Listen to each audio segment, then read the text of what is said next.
Ito na mga ka-sisters yung tinanim na mais ni Mister. Ayan.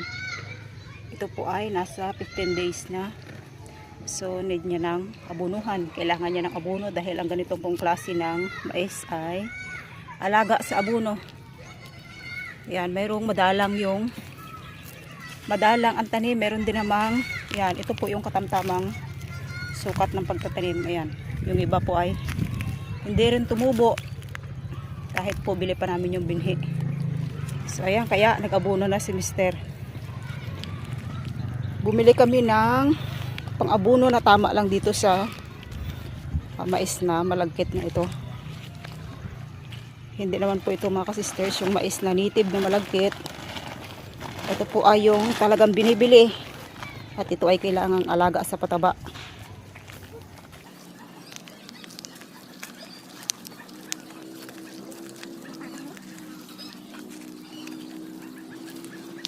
Yan, dahil may parating bagyo dito mga ka-sisters, so siguradong uulan, kaya kailangan maabunuhan na siya. Sa konting ulan lang, ayan, yung lupa ay tuyot na. Sa konting walang ulan, madaling matuyot yung lupa dito sa aming tinaniman ng mais. Kaya kailangan talaga siya ay alagaan ng pataba para lumago at magbigay ng magandang bunga yung mais na ito.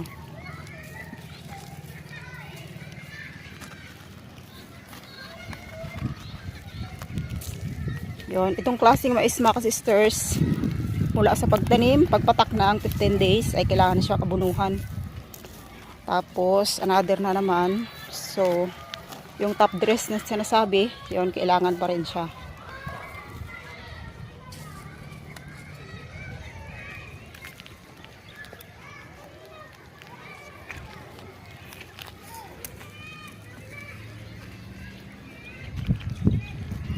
Sabay-sabay yung paglaki nila. Mayroon din namang sobrang maliit pa. Siguro ay depende rin sa pagkalalim ng tanim. Yan, dito sa amin ngayon ay mainit na medyo makulimlim. So dahil nga may paratingin na naman o may nakaabang na naman daw na typhoon dito sa amin. So wag lang sanang sobrang lakas. Yan, maganda pa ang panahon sa ngayon.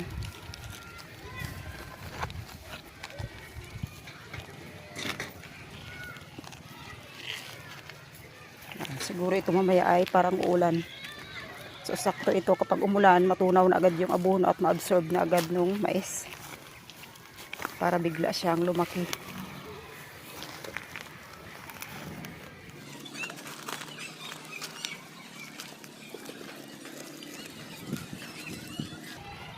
Yan, mayroon akong nag-iisang kadyos, puno ng kadyos, tuyot na yung bunga niya, oh. O yung pigeon peas, yung tawag pa.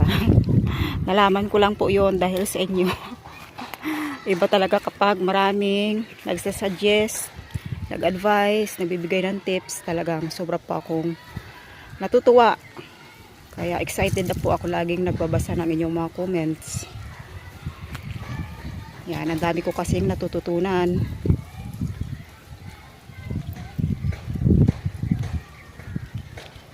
Yan, ito lang po yung lawak ng aming pinagtaniman ng mais mga ka-sisters. Ngunit ito po ay maalagaan sa pataba at sumagana yung ulan. So kahit sa ganitong dami lang niya ay talagang sulit rin kami sa panlaga-laga lang.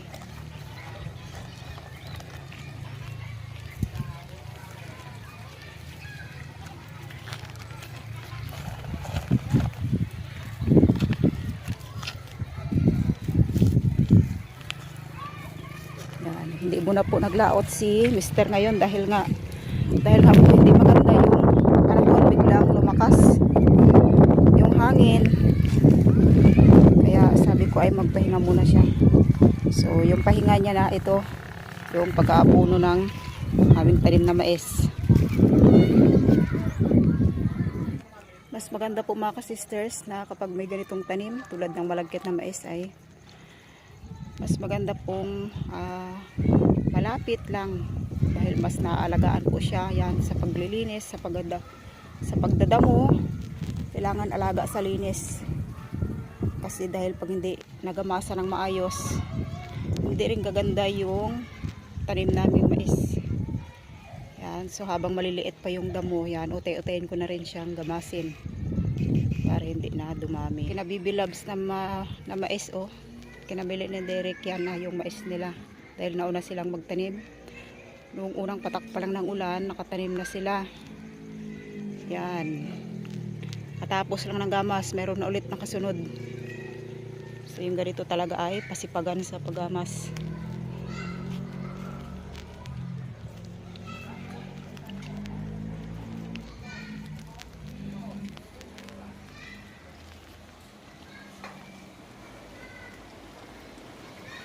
Yan, haguyos ng hangin, haguyos, word in Bisaya. Pero ngayon lang mga sisters, napansin ko po ngayong taon lang, hindi masyadong umulan. So yung nakaraan pong taon, naalala ko talaga pag gantong buwan, ay talagang tudo na yung ulan. So ngayon ay talagang mas malamang pa rin yung init. Kung umulan man, mga ilang araw lang. At yan, ang init, mas marami yung init. Ha? Wala na? Wala na? Ubus na? O, sige, kuhaan ko yung isa. Ammonium yon. Yan, kinulang yung abono ni Mr. Mga sisters. Ito, meron pa akong natira. Ito yung inaabono ko sa mga gulay, kalabasa, talong. Yan, tsaka sa tanim kong ampalaya.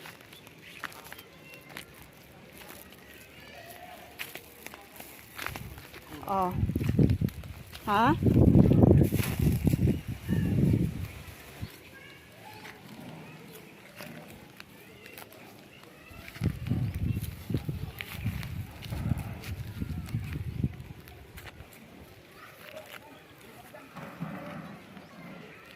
Yan, hanggang doon pa po yun abot mga sisters. Yun doon pa. Yan, baka siguro kulangin yun. Saka yun, bibili na lang ako. Dahil hindi talaga maaari ang ganitong nabibiling mais sa tindahan kapag hindi siya talaga alagain sa abono. So mayroon po kaming dating mais na tinatanim, native na malagkit, na wala nang kailangang abono, kaya lang ay hindi siya katulad nito na mas maganda yun, mas malalaki yung bunga na naibigay. So kailangan na lang talaga alaga.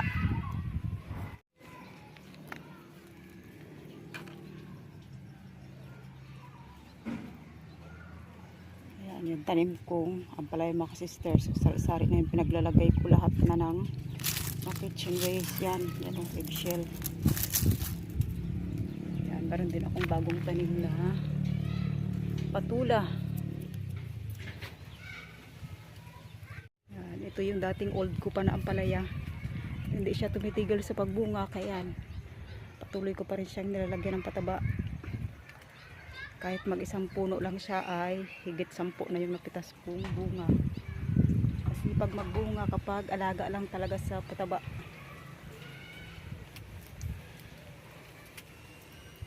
Shoo shoo shoo shoo shoo shoo shoo shoo shoo shoo shoo.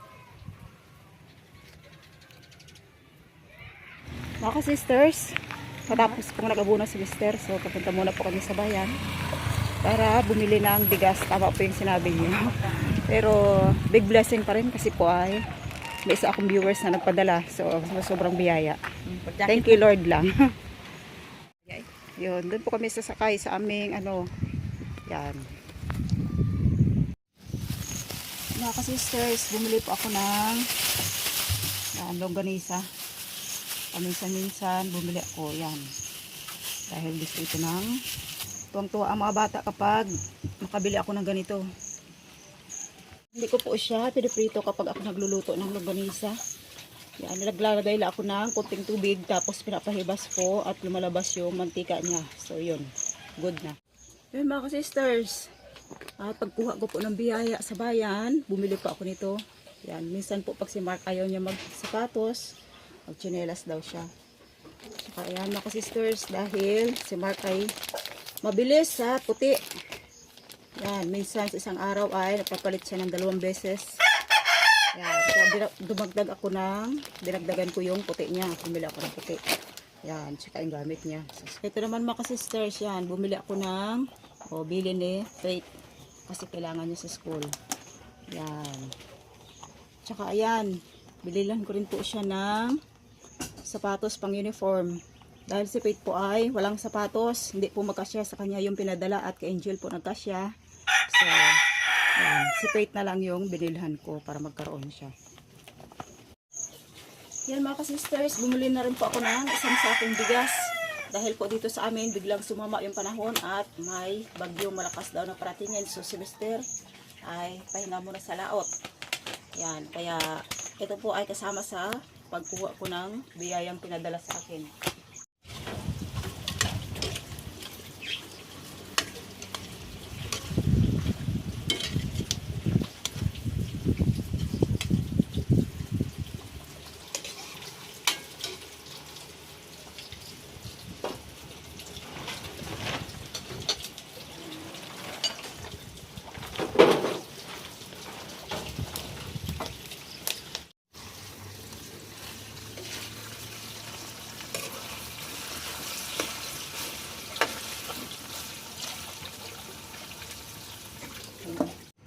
Mga sisters, yung pong ulam nila ay yung longganisa.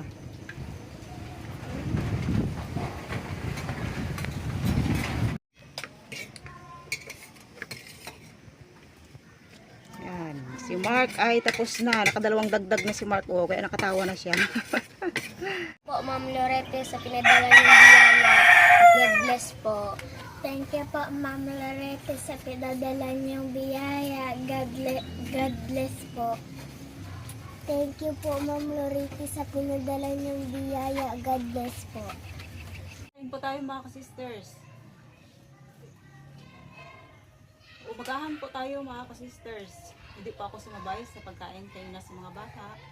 Dahil po ay kapag pupunta po sila sa school, sadyang hindi po ako sumasabay kasi po yung bunganga ko ay salita ng salita.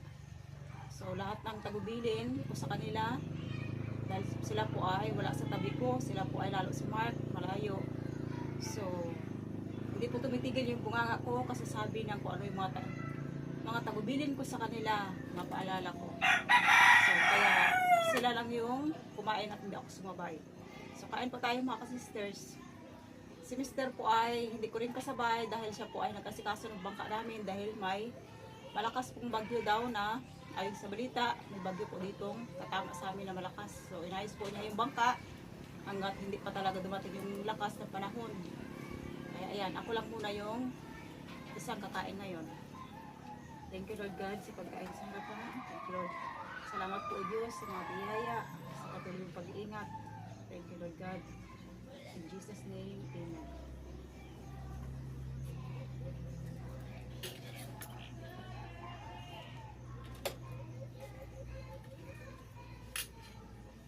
Kain po tayo mga sisters, yung pong ulam ko, ayan.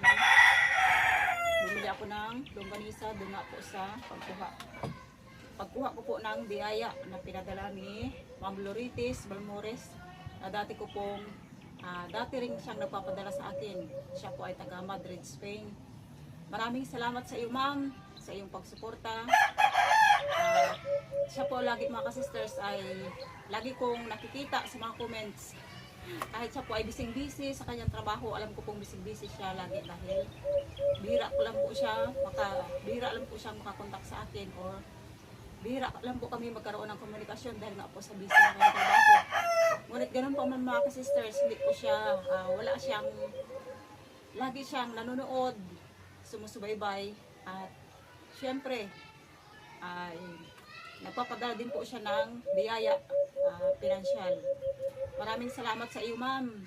Pagpalain po ikaw ni God sa kabaitan, sa kabutihan mo sa akin, sa pagsuporta mo sa aming pamilya. Maraming salamat ma'am. At yun lang, wala na po ako masabi dahil napakabuti niya po sa amin.